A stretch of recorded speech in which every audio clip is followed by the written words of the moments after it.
àwọn àgbà bọ̀ wọ́n ní ọmọ ọ̀bọ gbọ́dọ̀ ṣe bí ọ̀bọ, ọmọ ọ̀nàkí gbọ́dọ̀ ṣe bí ìnàkí. Ṣe rí ibi tá a dé lórí social media yìí, a kì í ṣọmọdé mọ́. Kò sẹ́nibọ̀dì tó jẹ́ ọmọdé, kò dẹ̀ sẹ́nibọ̀dì tí ò rí ọkàn. And it's just like, okay, you just decide that this is what you want. Nobody is forcing anybody to do anything against their will. But in as much tí àwọn ọ̀kọ̀ọ̀kan bá ṣẹlẹ̀, ṣóyé, táwa rí pé àwọn kìíní yóò normal. Let us normalize speaking out. Wọ́n lè nà wá, Ọlọ́run. Let us normalize speaking out. Tẹ́ bá wo nǹkan tí Lizzy sọ ń sìn, ó ní kí mọ̀mọ́ yín kó tender apology sóun.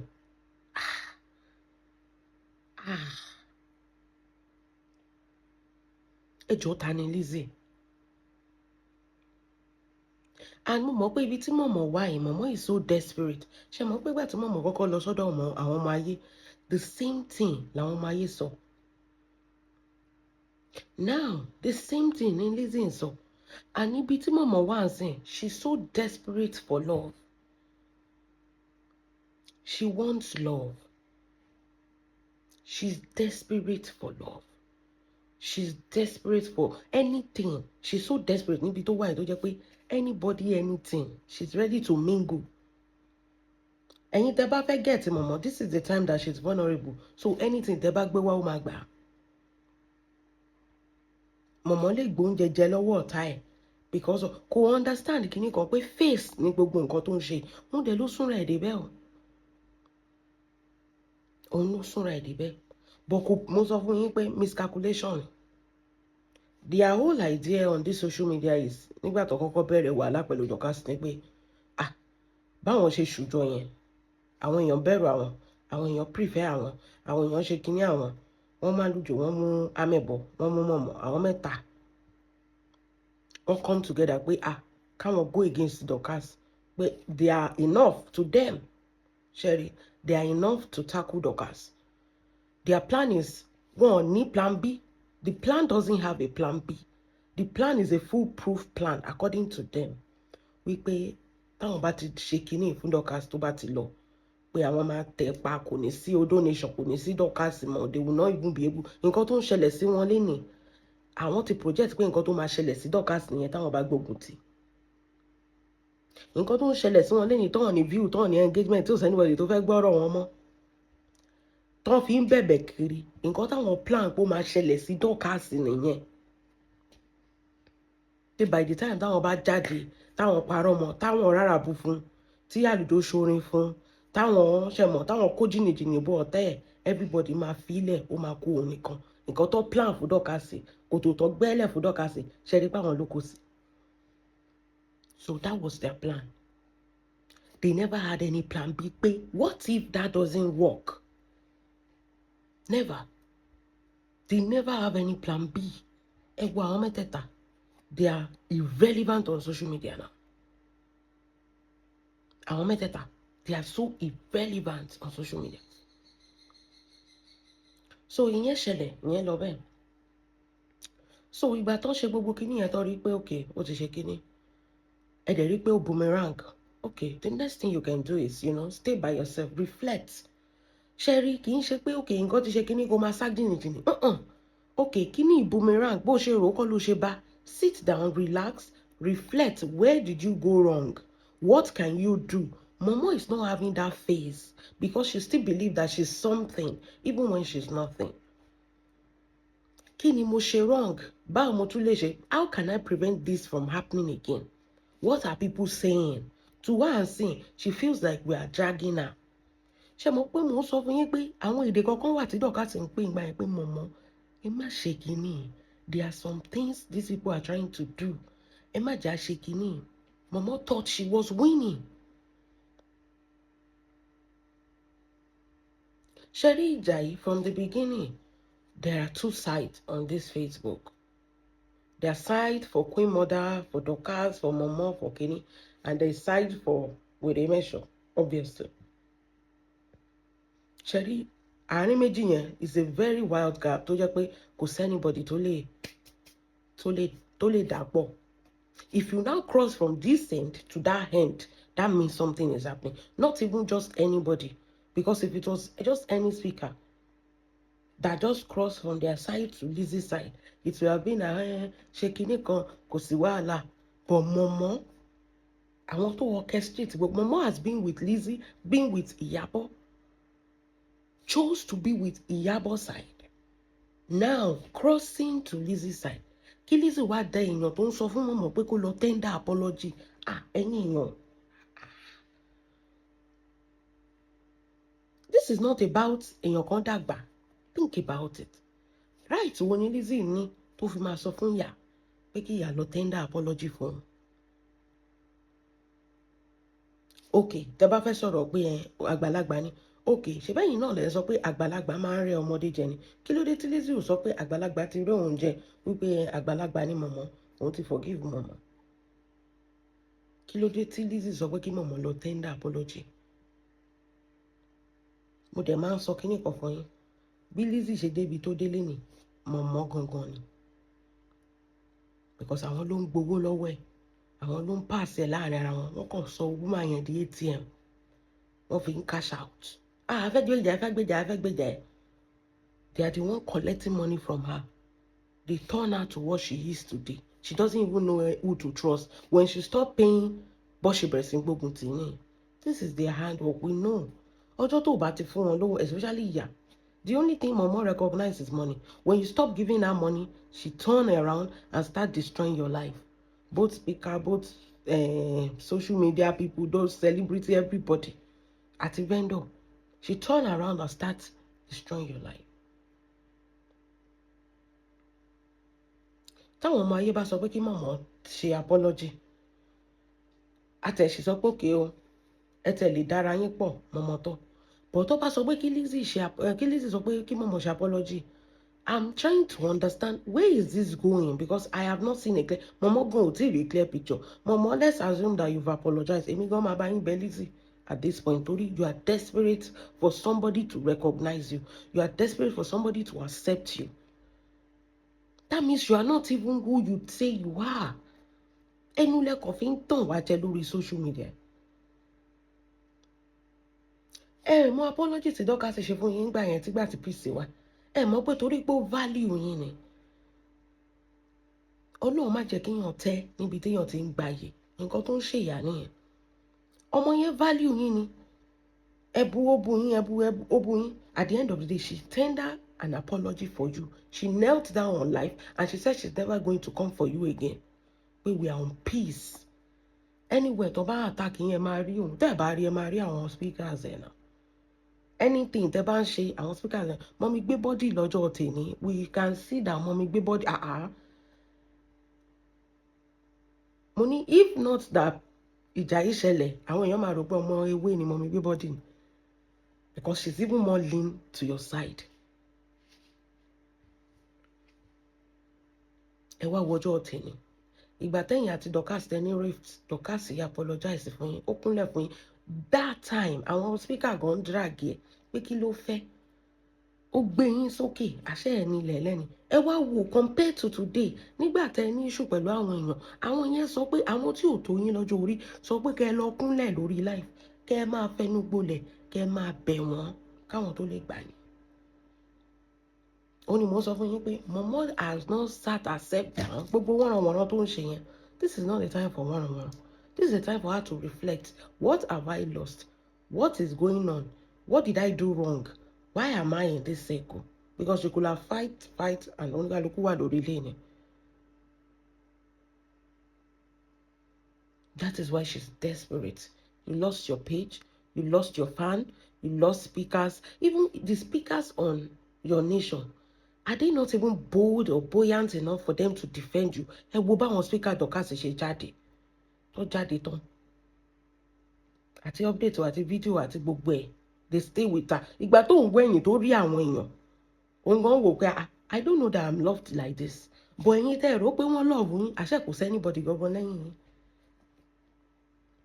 Ẹ̀yin tẹ́ ẹ rò pé wọ́n love yín, kò séyàn kankan lẹ́yìn yín.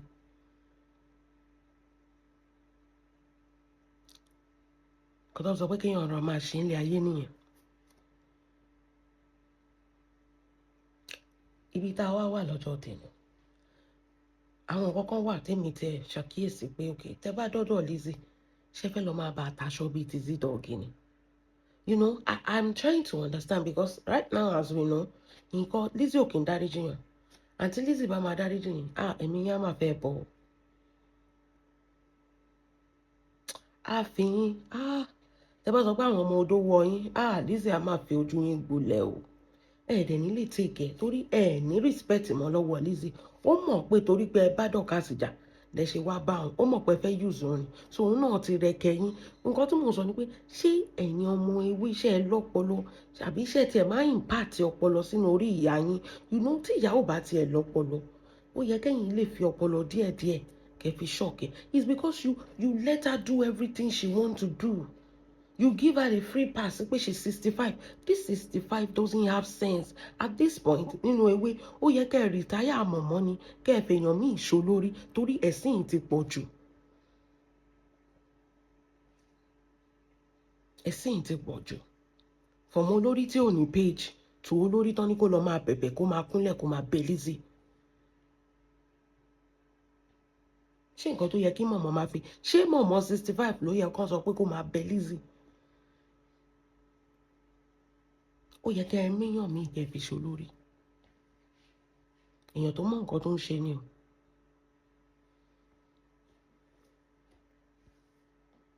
Momo ò tí ní time to reflect. Momo ti gbàgbé ìgbà tí ó mọ̀mọ́ àti Dorcas jà. Dorcas sọ pé gbogbo àwọn tó ń gbé yín, tó ń gbè sẹ́yìn yín. Momo tó bá jẹ́ pé ẹ kàn gba nǹkan tí Dorcas ń sọ gbà yín, tí òun ṣe pé ìjà tó wà lọ́kàn yín lẹ fẹ́ jà, Ọlọ́run ní bára yín bí tẹ́ ti bára yín. Tó bá yẹ pé ẹ gbọ́, ọmọ yẹn ń sọ, Dorcas gan la ríran, ó ń sọ pé hey Momo, gbogbo eléyìí tó ń ṣe wọ́n ń gbé yín mọ́ra ni torí pé ń bá mi jà sódà wọ́n á lè gba gbogbo information tó wà lọ́wọ́ yín.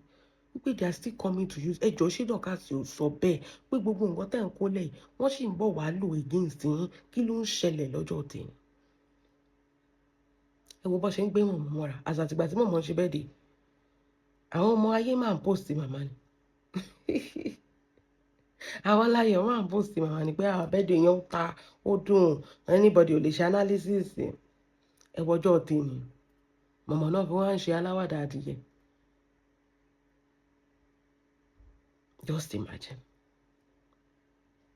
Because they understand that this woman is not, she thought that this is social media, this is how Momo is thinking. Anybody tó bá ti gbèjà wọn, they are for you. No, they are not.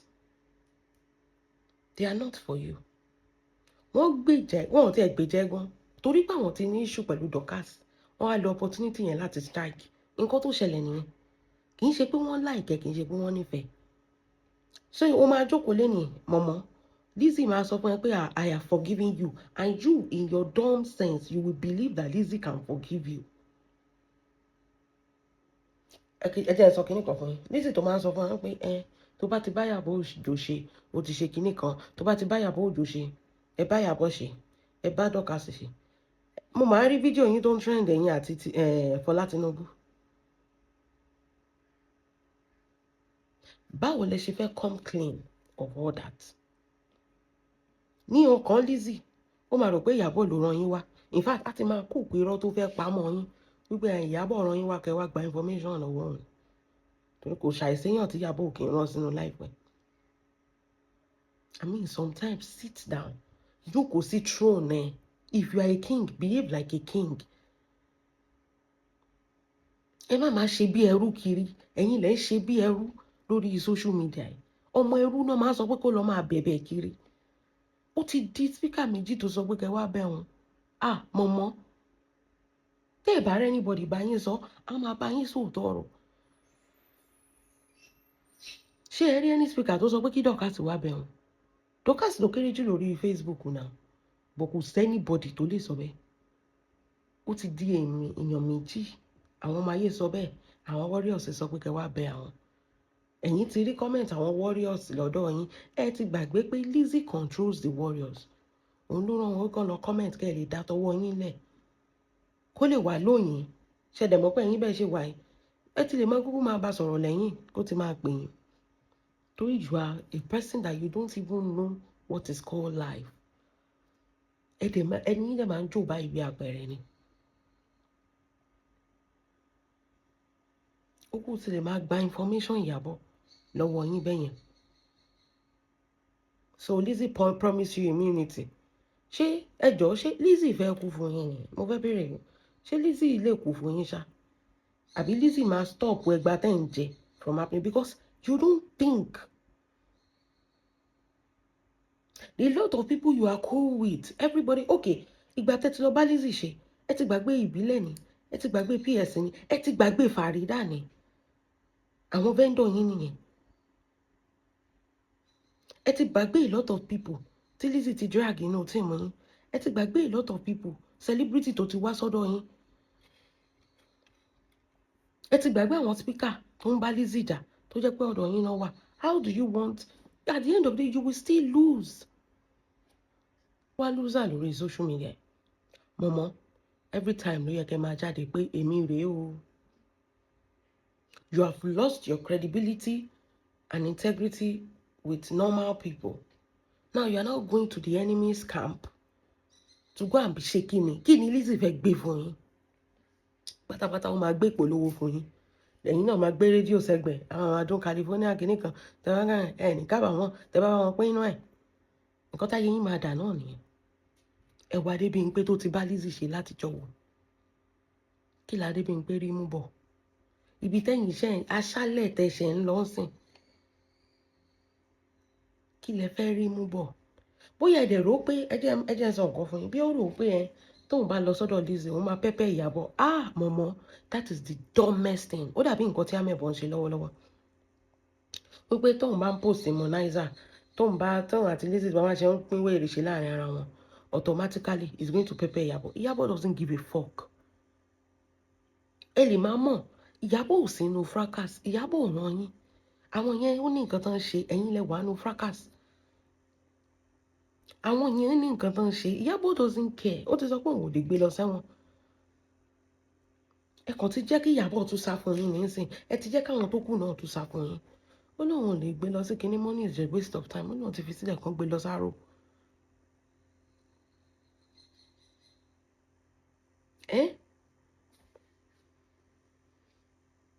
nobody can now see you as an integrity person nígbà tẹ́yìn sá lọ sọ́dọ̀ Lizzy pẹ̀lú adúrú nǹkan tí Lizzy ṣe fún bóyá ẹ̀dẹ̀ ń fi kò kan pẹyẹ méjì ní pé ẹ fẹ́ díì pẹ̀lú ìbílẹ̀ torí pé kò fún yín ní advert ẹ fẹ́ díì pẹ̀lú Ìyábọ̀ torí pé kò lè Alábìkẹ́ kúrò ẹ fẹ́ díì pẹ̀lú Dorcas àbí mi tẹ̀mẹ̀yàn tó fẹ́ díì pẹ̀lú bóyá Fọlálẹ́dẹ̀ tó fẹ́ díì pẹ̀lú ń sìn because I don't understand ẹ ti gbàgbé pé àlùjọ tẹ́ ẹ gbé mọ́ra ẹ ti gbàgbé pé àlùjọ was once from Lizzy's side I mean what is this woman working herself into ṣé gbogbo nǹkan tẹ̀ ń ṣe yìí náà number one kò lè affect Dorcas bóyá in case nobody is telling you that we are going to tell you for free kò lè affect Queen Mother because kò rán yín Queen Mother or anybody Queen Mother is a person that can dispose everybody like a used tissue everybody àti ẹwò àti jẹ́ kí Queen Mother léyàn òun ló simple jù bó ṣe kó yàn mọ́ra náà ni àti jáyàn bọ̀ láti léyàn kúrò lẹ́gbẹ̀ẹ́ ló simple fún jù bó ṣe kó yín mọ́ra tó bá misbehave kò gba nonsense she is a very disciplined person kò gba á lé ẹ̀ dànù tẹ̀fẹ̀tẹ̀fẹ̀ á lé ẹ̀ dànù tẹ̀fẹ̀tẹ̀fẹ̀ so kí lẹ wá ń sọ so at the end of the day ẹ tún máa jẹ̀bi bọ́m̀bì tẹ̀ ń lọ ni I wish somebody can tell you that pé Momo what are you doing ẹ kì í ro ẹ kàn máa ń ṣe nǹkan ni ẹ kì í ro outcome as for somebody as old as you are ó yẹ kẹ́ ẹ tiẹ̀ lè rò pé àkí ibo ni kíní ìfẹ́ já sí kí ni mo fẹ́ lọ ṣe lọ́dọ̀ ọmọdé kẹ́ ẹ tiẹ̀ rí pé nǹkan tí Lizzy ń sọ ó make sense you are supposed to avoid it because ẹ mọ Lizzy bó ṣe wà yín ọ̀rọ̀ tẹ́ ẹ bá sọ nǹkan tẹ́ ẹ bá ṣe gbogbo ọ̀rọ̀ àríjà tẹ́ ẹ dá sí she still coming to use it against you bí eléyìí la ṣe máa wò yín pé ó dáa bẹ́ẹ̀ ìyá yín ẹran àlàkẹ́ ni kò kí ń gbọ́ràn ó dáa bẹ́ẹ̀ she still coming to use everything against you kò sí nǹkan tó lè ṣe fún Lizzy tó máa rí as nǹkan gidi kò sí ọjọ́ tíjà bá ti ṣẹlẹ̀ báyìí ó ń bọ̀ wá parọ́ bàǹtàbàǹtà mọ́ ẹ̀yìn. So kí lẹ wá lọ ṣe ń bẹ̀yìn? You are one unstable person, you now go and gum body with another unstable person. When wọ́n kúkú sọ pé ẹ̀yin gan gba abẹ́rẹ́ wèrè, so it's bóyá ọmọ ìyá yín ní létí, so ẹjọ́ máa ẹsẹ̀ understand. Téèyàn bá sọ̀rọ̀ wọ́n máa sọ pé wọ́n sọ̀rọ̀ sáwọn, ẹ̀yin náà ẹ hùwà bí àgbàlagbà, ẹ má máa hùwà àgbàyà mọ́. Àwọn ọmọ ewé wa ń kọ́. Ṣé ẹ máa sọ fáwọn ọmọ ewé náà pé kọ́ lọ máa bẹ Lizzy ni, kọ́ lọ máa like fídíò Lizzy, kọ́ lọ máa comment mẹ́? Àbí wọ́n ní mò ń béèrè lọ́wọ́ yín. Well, bí báyìí la máa wà. Ṣé ti wọ́n? Na here we go there. Ojú yín á ṣe kí ni? Ojú yín á bò.